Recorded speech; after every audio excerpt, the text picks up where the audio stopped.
Bonjour à tous et bienvenue dans cette nouvelle vidéo.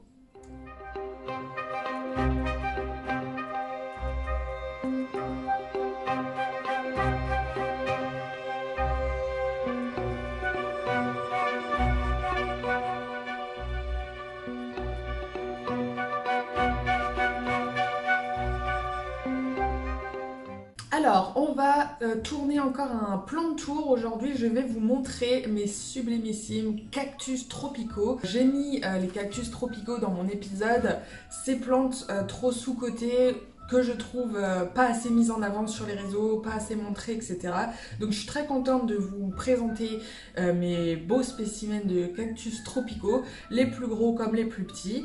Et j'espère que je vous contaminerai un petit peu avec la fièvre des cactus tropicaux parce que franchement, c'est des pépites. Allez, c'est parti, on commence. On va commencer tout doucement avec cette suspension d'épiphyllum anguligé, je crois. Oui, ça doit être ça. Donc, autrement dit, le petit cactus zigzag. Hein, enfin, pas tout le monde là, mais en tout cas, je pense qu'il y a énormément de personnes qui l'ont. Alors, là où je parle, on est fin septembre et mes cactus tropicaux sont encore à l'extérieur. Hein. D'ailleurs, celui-là, il fait énormément de nouvelles pousses qui sont super rouges, j'adore, c'est trop beau. Je vais essayer de m'approcher et de me cacher pour pas que ça focus sur mon visage. On a voilà pas mal de nouvelles pousses là partout, hyper rouges, hyper marron, enfin vraiment magnifique. Et on a des nouvelles pousses aussi qui ont des formes beaucoup plus cubiques, beaucoup plus carrées. Voilà, je sais pas si vous allez le voir là. Et après, ça part en zigzag. Voilà, je sais pas, c'est... Et ça le fait depuis que le cactus est en extérieur. Donc écoutez, je sais pas, c'est peut-être la forte luminosité, les bonnes conditions. Bref, on verra si j'arrive à le faire fleurir aussi. Si vous avez des conseils d'ailleurs, n'hésitez pas à me les mettre en commentaire. Donc celui-là, je l'avais pas acheté, on m'avait offert une bouture que j'ai coupée en trois. Et voilà, ça a servi de base pour toutes ces nouvelles pousses. Tout ça, c'est sorti des trois feuilles là du milieu. La bouture était épaisse comme ça et vraiment très grande. Je l'ai coupée en trois. Je l'ai fait raciner sans trop me prendre la tête. Et voilà, ça a marché. Et ça m'a fait des superbes feuilles en zigzag. Et voilà, là, ça continue de pousser tout doucement. Et puis, bah, ma foi, c'est super joli. Alors, celui-là, vous le connaissez. Je vous l'ai déjà montré plusieurs fois. C'est... le Lepismium bolivianum, je crois que c'est la première fois que je me souviens correctement de son nom. Donc il est immense, vraiment il a poussé de dingue depuis que je l'ai acheté en janvier. Il n'a même pas été rempoté, il est encore dans son substrat du producteur. Il est donc dans la même suspension et dans le même terreau. Et bah voilà, il pousse, il pousse, il pousse, il pousse. Il me fait des feuilles à gogo. C'est... c'est l'une des plantes les plus faciles que j'ai, honnêtement. Enfin, il n'y a rien à faire avec lui en fait. Il a subi une grosse invasion de cochenilles, ça lui a fait ni chaud ni froid.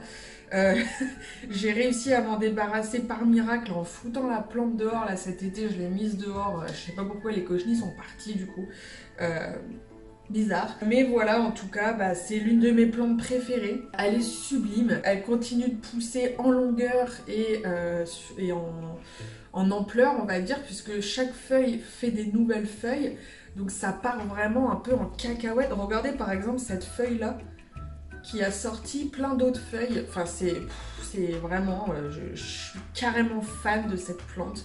C'est vraiment l'une de mes préférées. Je la rempoterai peut-être au printemps 2023 pour peut-être lui apporter juste un petit peu plus d'engrais. Et encore que je pense que je pourrais me contenter de lui apporter de l'engrais liquide au fil des arrosages.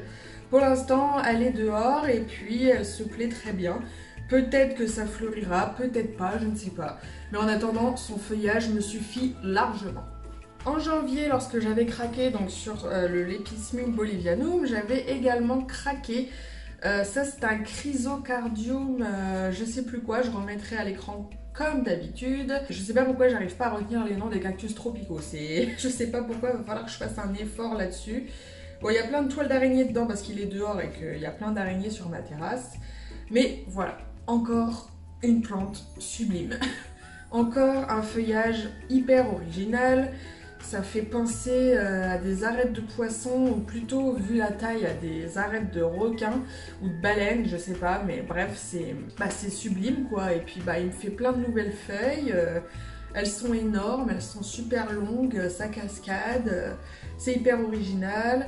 Les feuilles quand elles sortent, elles sont un petit peu rouge marronné au bout, comme le cactus zigzag, en un peu moins prononcé au niveau de la couleur. Mais voilà, c'est canon quoi. Enfin, je sais pas, je sais pas pourquoi on voit pas suffisamment ces plantes, je trouve, sur les réseaux. C'est jamais mis en avant.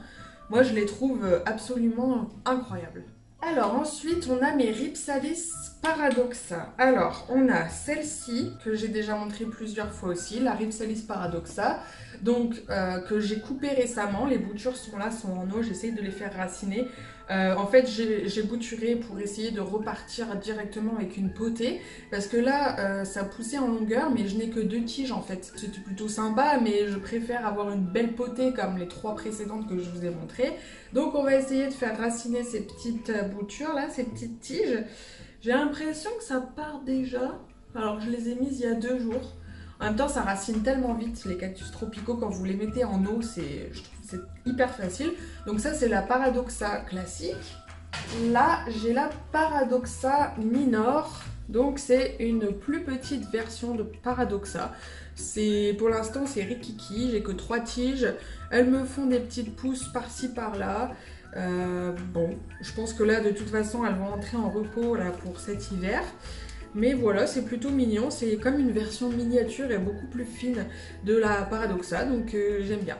Et là, on a une énorme encore potée de Rhipsalis. Attendez, c'est laquelle celle-là? Ah, je sais plus. Je sais plus, je mettrai à l'écran. Je vais dire 10 fois dans la vidéo, je me souviens jamais des noms. Donc on a voilà une magnifique potée dans un panier, en plus j'adore son allure, encore une variété différente. Donc elle a pas mal de feuilles abîmées, mais ça c'est pas grave. Elle est en train de me sortir plein de nouvelles pousses par-ci par-là, donc elle se plaît bien. Je l'ai mise en hauteur dans ma salle de bain. Salle de bain qui est exposée sud-est, donc elle a beaucoup de luminosité, donc pas mal d'humidité. Donc voilà, c'est encore une belle potée qui à terme va être énorme quoi, parce que bon, quand je vois déjà la taille et que je vois qu'elle commence à me sortir de nouvelles pousses un peu partout, voilà, ça va être énorme. Et celle-là est pleine de toiles d'araignée aussi. Ouais, par contre c'est vrai que là du coup, comme j'ai rentré mes plantes d'intérieur récemment, j'ai rentré plein d'araignées avec, mais ça me dérange pas. Alors là, on a des boutures. Je sais pas pourquoi je dis des boutures. Enfin, on a un petit cactus queue de singe qui met son temps à pousser. Hein. Ah, ça, la croissance, même en extérieur, hein, il a passé tout le printemps et tout l'été dehors. Et la croissance, elle est longue. Hein. Mon Dieu, qu'elle est longue. De toute façon, je pense que même en extérieur, les conditions ne sont pas propices à son développement. Peut-être qu'il fait pas assez chaud. Pas assez, je sais pas honnêtement, mais voilà, bon, c'est pas grave, peut-être qu'il sera plus imposant l'année prochaine. Je l'aime quand même, il est dans mon joli pot, les plantes de Diana, il est dans ma salle de bain, pareil, exposé sud-est, etc. Voilà, franchement, il me fait kiffer, je l'aime bien. Mais j'ai hâte qu'il devienne plus gros quand même. Alors là, on a des boutures ici d'une autre variété de Rhipsalis que je mettrai à l'écran. Que j'ai mis en sphène là pour essayer de faire raciner. Elle a les feuilles beaucoup plus souples et beaucoup plus douces que les autres Rhipsalis que je vous ai montré précédemment. Son allure est beaucoup plus doux, voilà, c'est beaucoup plus atténué. Alors là, j'ai récupéré juste quelques boutures d'énormes potées que j'avais vendues sur mon site précédemment, là, cet été. Donc voilà, je me suis gardé quelques boutures et puis je vais essayer de repartir avec ça. Elles vont bien, je pense que ça va raciner assez facilement en sphène. Je vous montrerai ça l'année prochaine, d'ici quelques mois, quand ça aura un peu plus évolué. Voilà, c'est tout, c'est déjà pas mal. Évidemment, j'aimerais avoir une collection beaucoup plus impressionnante. Je suis vraiment une grande fan des cactus tropicaux, des Rhipsalis, etc. J'adore les suspensions, les plantes retombantes et j'adore ces plantes tropicales là. Je sais pas, elles sont hyper faciles d'entretien, il n'y a rien à faire avec elles, je les arrose quand j'y pense. Même cet été, je les ai pas tant arrosées que ça, hein. C'est quand même des succulentes, enfin Les feuilles sont gorgées d'eau, donc dans tous les cas, il ne faut pas non plus trop arroser, mais il faut quand même beaucoup plus arroser qu'un cactus, par exemple, qu'une succulente du type Echeveria, ou voilà, où il y en a plein d'autres. C'est pas la même culture du tout, mais voilà, je sais pas, elles sont hyper faciles d'entretien, quoi. Et la variété de feuillage, franchement, vous avez vu là, c'est assez impressionnant. Ça cascade, ça prend en longueur. J'aimerais bien, par exemple, que le lépismium, là, celui qui est très long avec les tiges toutes plates, j'aimerais bien qu'il atteigne carrément le sol, que s'il y ait, par exemple, 2 mètres de longueur, ce serait absolument incroyable. Et j'aimerais avoir beaucoup plus de variétés. Mais bon, là, on va se calmer. J'ai trop de plantes, même en ayant vendu, là, récemment de ma collection personnelle, j'en ai encore... trop quand même par rapport à mon intérieur, ça prend quand même beaucoup de place. Si on a envie d'un intérieur épuré et pas trop chargé, c'est vrai que pour le coup c'est loupé, mais c'est des plantes, donc c'est pas chargé de bordel ou de meubles ou je ne sais quoi, c'est des plantes. Donc voilà, ça fait un effet jungle, c'est plutôt sympa, mais il faut quand même que je me calme, parce que là c'est trop. J'espère n'avoir oublié aucune plante, je regarde un peu partout, mais non, je pense que j'ai rien oublié. Dites-moi quel est votre préféré en commentaire. Si tu es resté jusqu'à la fin de cette vidéo, écris-moi le mot suspension dans ton commentaire.